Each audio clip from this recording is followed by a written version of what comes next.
नमस्कार, आदाब, सलाम, सत श्री अकाल, वड़क्कम। हम हैं रुद्रेश निगम बौद्ध, वरिष्ठ सामाजिक कार्यकर्ता। इस समय हम आए हुए हैं बोध गया बिहार की धरती पे और इस समय जो हमारे बगल में शख्स बैठे हुए हैं वह किसी परिचय के मोहताज नहीं हैं और इस समय इन्होंने अपने दम पे सोशल मीडिया में एक अलग मुकाम बना रखा है, एक अलग पहचान बना रखा है। तो आज हम ऐसे शख्स से परिचय कराते हैं। इस परिचय के क्रम में हम चाहेंगे कि पहले यह अपना नाम और अपना परिचय स्वयं बतावें, उसके बाद फिर इनसे हम सवाल जवाब का दौर जो है आगे बढ़ाएंगे। तो सर पहले आप अपना नाम बतावें। चलिए, सबसे पहले आपके सभी दर्शकों को नमो बुधाय, जय भीम। मेरा नाम मंटू जी है और मैं भोजपुर जिला से हूँ। भोजपुर जिला से सर आप हैं, तो भोजपुर जिला सर यकीनन बिहार में ही पड़ता होगा। बिल्कुल, बहुत अच्छी बात है। यहाँ से 200 किलोमीटर की दूरी पे भोजपुर जिला है, जिसका प्रदेश बिहार है और बिहार के मुख्यमंत्री माननीय नीतीश कुमार जी हैं। जी जी। तो आज सर आप यहाँ बोध गया में यह जो महाबोधि महाविहार का जो है धरना प्रदर्शन चल रहा है, इस कार्यक्रम में आप पिछले 140 दिन से लगातार हम आपको देख रहे हैं। तो थोड़ा कारण बताएं कि यह क्यों आप पिछले 140 दिन से लगातार यहाँ पे आप बने हुए हैं। देखिए, कारण कहिए तो बहुत बड़ा है, नहीं तो छोटा भी है। कारण ये है कि पहले हम जो मेरा विचारधारा जो था वो मनुवादी विचारधारा के हम थे। कुछ ऐसी मेरे साथ घटनाएं घटती है तो हम अपने से मन में चिंतन शुरू कर दिए और उस चिंतन के बाद कुछ हमको ऐसा सीख मिला कि हम जो कर रहे हैं, ये जो पूजा पाठ है, जो भी तमाम जो चीज़ था उसको कर रहे हैं, हमें लगा कि गलत कर रहे हैं।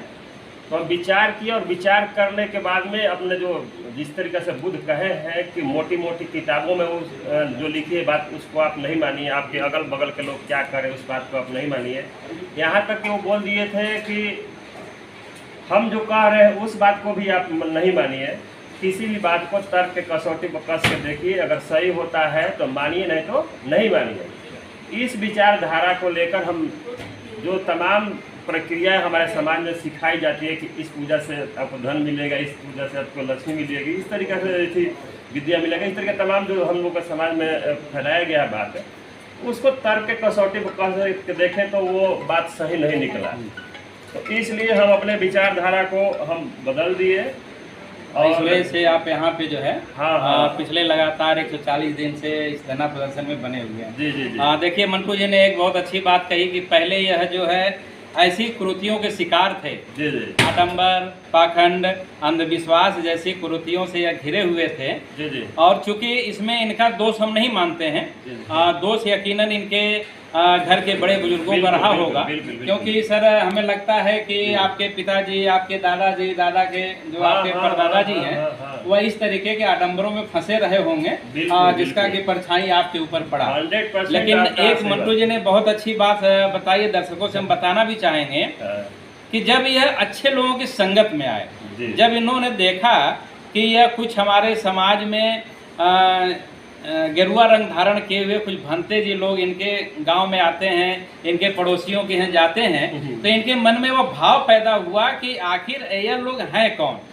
तो एक दिन इन्होंने इस बात को जानने के लिए अपने पड़ोसी के यहाँ बैठे हुए भंते जी के संपर्क में आए और वहाँ से इन्होंने अपनी बातों को छेड़ा। तो उस भंते जी ने सारी बातों को जब बताया तो हमारे महोदय जो मंटू जी हैं, इनकी विचारधारा बदल गई। इनके मन में यह भाव समझ में आया कि नहीं, अभी तक हमारे घर के बड़े बुजुर्ग जो बातें बताते आ रहे थे वह सब कपोर काल्पनिक हैं। बिल्कुल बिल्कुल। उस बातों में कोई सच्चाई नहीं है। सच्चाई नहीं था। तब इन्होंने हमारे जो समाज के जो महापुरुष लोग हैं उनकी किताबों को इन्होंने पढ़ना शुरू किया और हमारे समाज के जो चीवरधारी भिक्षु लोग हैं उनके संपर्क में आकर के इन्होंने हमारे जो महापुरुष हैं, जो हमारे देश की आज एक संपत्ति हैं, धरोहर हैं, तथागत गौतम बुद्ध जी के, यह इन्होंने उनके बारे में जो है कि पढ़ना लिखना शुरू किया और तब आपका जो है यह ज्ञान का चक्षु खुला।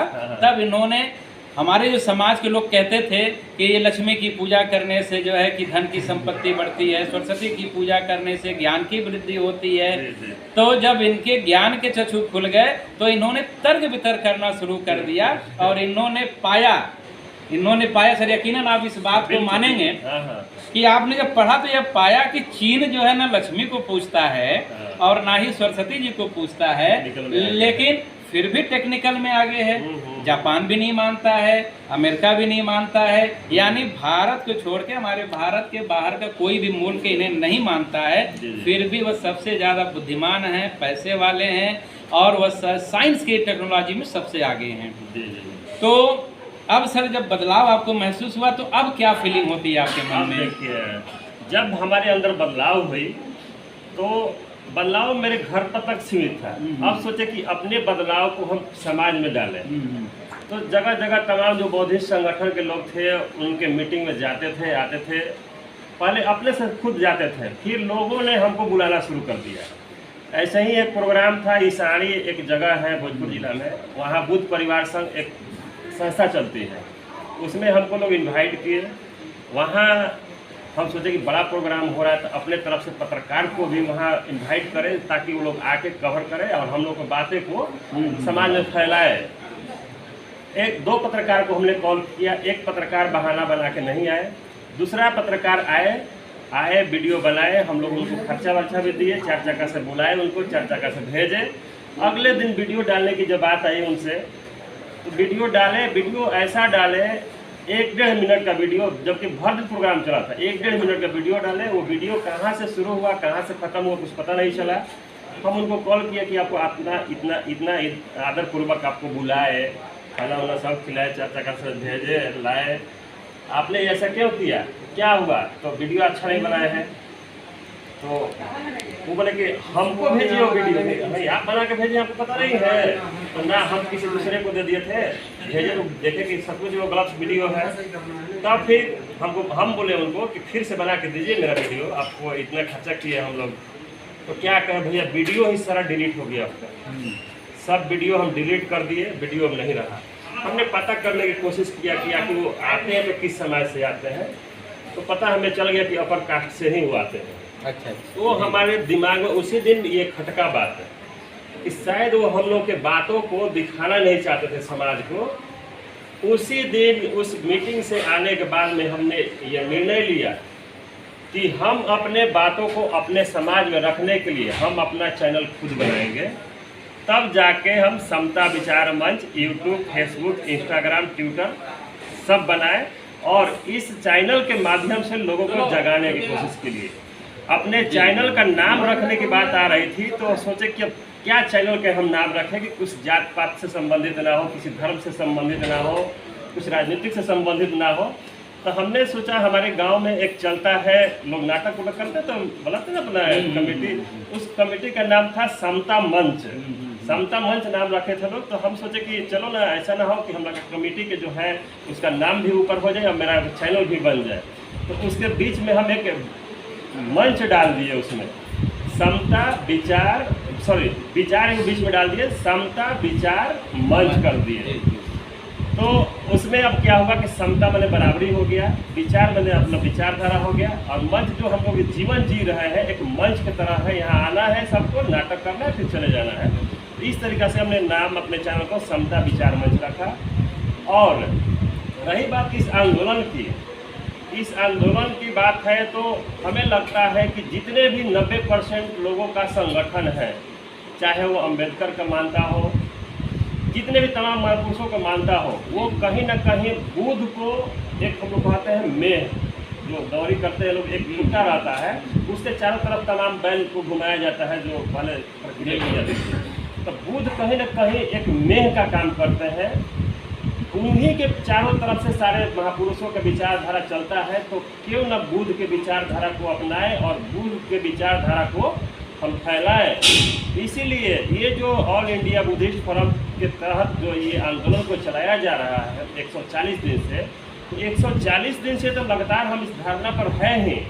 इसके पहले से लगभग 1.5-2 साल से आकाश लामा जी के साथ में हम हैं। और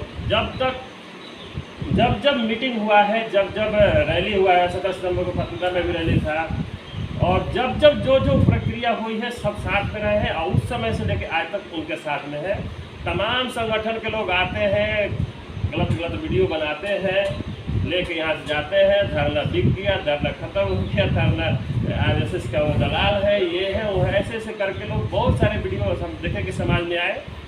और वो वीडियो दूसरा कोई नहीं बनाया, वो वीडियो अपने को बहुजन चैनल कहने वाले लोगों ने ही बनाया। उन मूर्ख लोगों को ये समझ में नहीं आता है कि हम शिकायत किसका कर रहे हैं। वो भी कहीं ना कहीं बुद्ध की बात करता है, वो भी कहीं ना कहीं 90% या 85% की बात करता है, लेकिन वो अपने चंद व्यू के वजह से आने के लिए, चंद पैसों के लालच से, हो सकता है विपक्षी उसको ज़्यादा पैसा दे दिया हो, इस लालच से वो वीडियो बनाता है कि मेरा ज़्यादा चले, ज़्यादा हमको पैसा आए। वो चीज़ भूल जाता है कि हम अपने को ही गाली दे रहे हैं।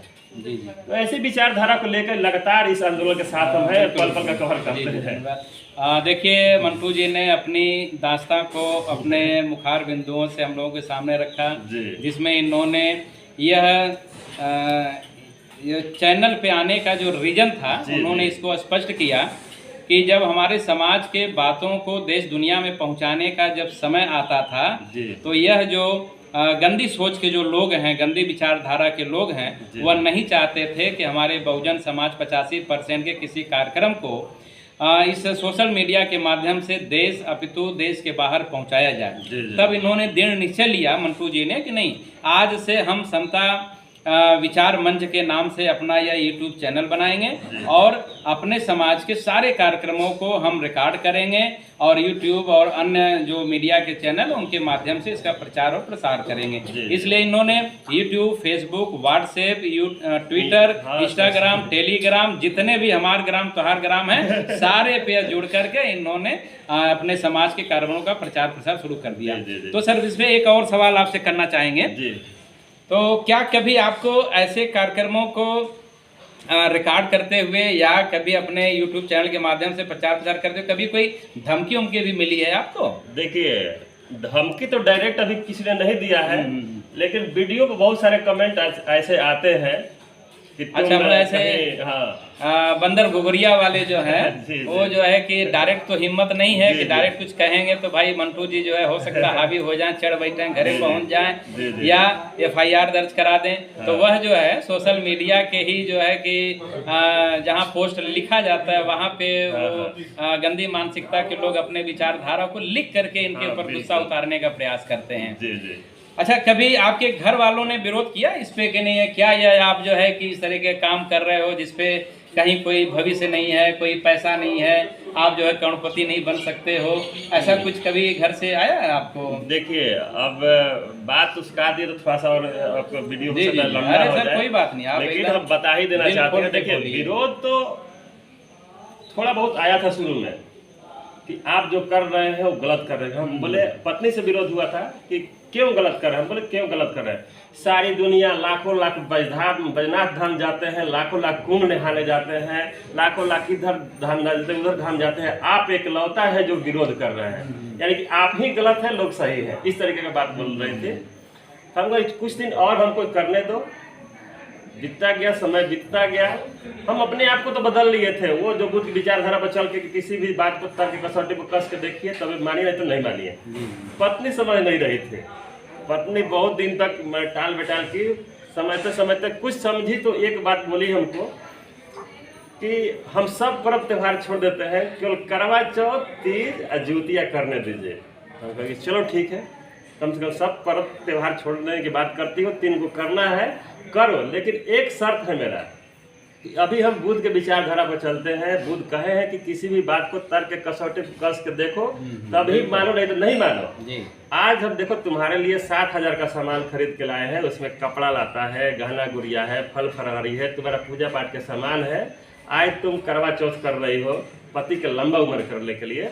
हम अपने लिए एक सल्फास की गोली लाए हैं 10 रुपया का मात्र, हम खा के सोएंगे और तुम मेरा उम्र बढ़ाना। फिर पत्नी बोली ऐसे कैसे हो जाएगा, आप जहर खाएगा तब तो मर ही जाएंगे। तुम्हारे में 7,000 रुपया लगा है उम्र बढ़ाने के लिए, मेरा तो 10 रुपया मात्र लगा है। मेरा तो काम नहीं करना चाहिए, तुम्हारा काम करना चाहिए। तो ना, ऐसे नहीं होगा, आप तो मर ही जाएंगे। चलो ठीक है। दूसरी बात बोले कि चलो ठीक है, वो जहर हम नहीं खाएंगे। तुम घर में व्रत करना, करवा चौथ हो, तीज हो करना, और हम रोड पर दिन भर रहते हैं, कहीं बस के नीचे सो के देखेंगे कि कहीं ट्रेन के नीचे सो के देखेंगे बचते हैं कि नहीं, तो फिर बोले कि ऐसे कैसे हो जाएगा, फिर तब बढ़ ही जाएंगे। तो बोले कि तब इससे भी समझ हो कि ऐसे नहीं होता है। तो फिर थोड़ा सा अभी उसको मन में रहा, फिर उसको अगला उदाहरण दिए कि चलो ठीक है, अगर ऐसी बात रहती कि पत्नी को करवा चौथ तीज करने से लंबा उम्र हो जाए, ज्योतिया करने से बेटा का लंबा उम्र हो जाए, तो जितना भी गलत काम करना होता अपने पति से करवाना होता, महिलाएं सब उसी दिन करवाते कि पतिदेव जी जाइए 50 को के गर्दन काट के आइए, आपके लिए करवा चौथ भूखे हुए हैं, जाइए बैंक लूट के आइए, किसी के गर्दन काट दीजिए, किसी को मार पीट के आइए, हम आपके लिए ज्योतिया भूखे हुए, बेटा को कह दे चाहे तीज भूखे हुए हैं।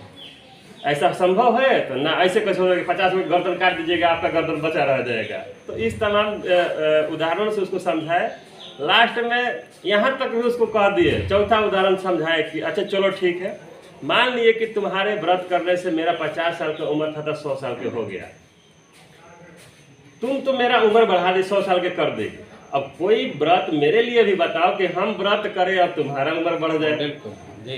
तो बोले कि आपके लिए कोई व्रत नहीं है। तो हम उसको बताए कि इससे भी तुम समझो कि महिलाओं को किस तरीके से प्रताड़ना दिया जाता है। आज तुम हाथ में कंगन लगाई हो, ये गर्दन में माला पहनी हो, पैर में पायल लगाई हो, वो तुम्हारा श्रृंगार नहीं है, तुम्हारा वो पैकड़ है। जिस तरीके से पागलों को लगा दिया जाता है पैकड़, उस तरीके से तुम्हारा ये पैकड़ है, लेकिन महिलाओं को आज तक समझ में नहीं आती है। तो इस तरीके से करके अपने घर को संभाले हम, घर का जो ये समस्या था यही था। तो देखिए मंटू जी ने स्पष्ट शब्दों में बताया कि घर में विरोध हुआ, और यकीनन अगर आदमी का शादी नहीं हुआ तो माँ बाप पहला विरोध करते हैं, अगर शादी हो जाता है तो पत्नी पहला विरोध करती है। लेकिन बड़ी कमाल की बात है कि मंटू जी ने अपनी जो इनकी कानूनन रूप से जो विवाहित पत्नी है, इनको एक तार्किक तरीके से उनको समझाने का प्रयास किया, और लॉजिक मतलब कि बढ़िया देख करके उन्हें समझाने का प्रयास किया कि पहले तो यह कि आप अगर लंबी उम्र की दुआ करती हो और हम 150 साल के हो जाएंगे और आप 50 साल में मर जाओगे तो हम 100 साल क्या करेंगे। दूसरी चीज़ उन्होंने यह कहा कि यह कुदरत का कौन सा नियम है कि सारा कष्ट केवल औरतें झेलें और आदमी ऐश करे। तो इन्होंने खुशी मन से कहा कि कोई ऐसा भी व्रत बताओ कि हम भी 150 साल जिंदा रहें और आप भी 150 साल जिंदा रहो। तो इनकी धर्मपत्नी ने कहा कि ऐसा कोई व्रत नहीं है। तो इस वीडियो के माध्यम से हम इनकी जो कानूनन जो पत्नी हैं उनसे निवेदन करना चाहते हैं कि आप मंटू जी की बातों से सहमत हो, और इस वीडियो के माध्यम से अपने देश की तमाम हमारी जो बहन बेटियां हैं, माताएं हैं, उन्हें भी यह संदेश देना चाहते हैं कि मंटू जी की बातें तार्किक हैं, लॉजिक एकदम खरा है कि ऐसा कहीं कुदरत ने कोई नियम कानून नहीं बनाया है। इसलिए आप अपने पति की गाढ़ी कमाई को तीज त्योहार के नाम पे व्यर्थ में नुकसान करने का काम न करें। अच्छा चलिए, एक सवाल और है कि ये जो हमारे समाज के कुछ लोग हैं जो आज धीरे धीरे आपके चैनल के माध्यम से और ऐसे बहुत सारे तमाम मीडिया के चैनल हैं जिनके माध्यम से इस महाबोधि महाविहार को बचाने के लिए जो 140 दिन से धरना प्रदर्शन चल रहा है, लेकिन उसके बावजूद वो जागरूक नहीं हो रहे हैं, उनके लिए क्या कहना चाहेंगे आप? देखिए, जागरूक इसलिए नहीं हो रहे हैं कि लोग मन से नहीं इस आंदोलन को समझ रहे हैं, केवल दिखावा कर रहे हैं। आज हम यहाँ पर इतना दिन तक टिके हुए हैं, वो हम इसलिए नहीं कि हम चैनल को बढ़ा रहे हैं, इसलिए नहीं है कि यहाँ से हम पैसा कमा रहे हैं, वो दिल में मेरा लगन है। एक दिन के लिए भी घर जाते हैं तो हमको अच्छा नहीं लगता है ना कि आज ये आए हैं, कल वो आए होंगे, उनका विचारधारा अपने को लेते हैं, अब उनका विचारधारा जैसे आपका भी आज विचारधारा लिए, आपके बिना कहे हुए हम बोले कि आप मेरे चैनल पर बोलिए, तो इस तरीका से लगता है कि सब लोग से थोड़ा थोड़ा विचारधारा लेके हम अपने विचारधारा को फैलाएंगे तो तेजी से फैलेगा। आज आंदोलन को कहा जाए तो भले आज कोई भी मीडिया हो अपने को बहादुर कहे कि हम इस आंदोलन को ज़्यादा किए हैं, लेकिन हम दावे के साथ कहते हैं कि हम इस आंदोलन को पूरे विश्व तक फैलाए हैं। एक मेरे चैनल में पुराना वीडियो होगा, जब वहाँ गोलंबर में हम लोग बैठे थे महाबोधि महाविहार के ठीक सामने, रोते हुए वीडियो, उस वीडियो को अनगिनत लोग, लाखों कई लाख लोग व्यू किया उस वीडियो पर मेरा। सभी लोग जो भी आते थे वो बोलते थे कि वीडियो को देख के ही हम आए हैं कि कहीं ना कहीं गलत हो रहा है, तभी पत्रकार बंधु इस तरीका से रो रहे हैं, मतलब पूरा हर आंसू गिरा कर। तो यही मुख्य कारण होता है कि लोग दिल से इस आंदोलन को नहीं देख रहे हैं। और कुछ लोग का मजबूरी है कि कहीं सरकारी जॉब में फंसे हुए हैं, तो कहीं किसी के हॉस्पिटल में फंसे हुए हैं, तो किसी बीमारी में फंसे हुए हैं। तो कितने लोग ये लिए फंसे हुए हैं कि किसी न किसी राजनीतिक संगठन से बंधे हुए हैं, हम राजनीतिक संगठन ये हो कि उसको कैसे मदद करें। यही प्रक्रिया है कि कुछ लोग भुलाए हैं, लेकिन अभी आपको मैं बता दूं कि करीब करीब 90% लोग हैं, जो बहुजन अगर 100% है तो 90% लोग हैं जो कि इस आंदोलन के साथ में है, भले यहाँ दिखाई नहीं दे रहे हैं। तो हम लोग बार बार आग्रह करते हैं कि तन मन धन से इस आंदोलन को मदद कीजिए। तो जिसका तन है वो आके यहाँ धरना में बैठ के मदद कर रहा है, मन है जो बैठे बैठे यूट्यूब पर, फेसबुक पर, इंस्टाग्राम पर अपने से बोल के वीडियो डाल रहे हैं, और धन है जो दोनों ये नहीं काम करते हैं, तो हम लोग को धन देके इस आंदोलन को मदद करते हैं। तो इस तरीके से तन मन धन से सब लोग मदद कर रहे हैं, और हम लोग को आज नहीं तो कल जीत होगी। बिल्कुल। देखिए मंटू जी ने एक बात क्लियर कर दिया जी कि अगर आप भारत के मूल निवासी 85% बहुजन समाज के व्यक्ति हैं, तो आप तभी तक इंसान रहेंगे जब तक आपका संविधान, आपका समाज और आपकी संस्कृति बची रहेगी, तभी आपको लोग इंसान की गिनती में रखेंगे। अन्यथा आप डीएम हो जाए, कलेक्टर हो जाए, प्रधानमंत्री, राष्ट्रपति, मुख्यमंत्री, राज्यपाल हो जाए, जिस दिन आपका संविधान, संस्कृति और समाज खतरे में पड़ गया, उस दिन आपका नामो निशान नहीं बचेगा। इसलिए हम भी निवेदन करते हैं, और साथ में हमारे मंटू जी भी निवेदन करते हैं कि आप लोग तन मन धन से इस कारवां को आगे बढ़ाने में अपना साथ सहयोग दें, और जैसे भी हो सके आप साथ सहयोग दें, ताकि यह कारवां आगे बढ़े। और यह जो यहाँ पे जो डिमांड की जा रही, जो मांग किया जा रहा है, बीटी एक्ट 1949 को रद्द किया जाए। महाबोधि महाविहार टेम्पल में जो गैर बौद्धिस्ट विचारधारा के लोग बैठे हुए हैं, यहाँ स्टेट की सरकार और सेंट्रल की सरकार तत्काल ध्यान देते हुए इसको जो है कि यह काला कानून समाप्त करे, और महाबोधि महाविहार में बैठे हुए अनैतिक लोगों को तत्काल बाहर करे। नहीं तो यह तो निश्चय है कि कुदरत का जब कहर बरपेगा तो आप पे भी बरपेगा, और उन पे भी बरपेगा। जो यह बात हमारी मंटू जी की समझ नहीं पा रहे हैं। इन्हीं सब बातों के साथ बहुत बहुत धन्यवाद, बहुत बहुत साधुवाद। नमो बुद्धाय, जय भीम।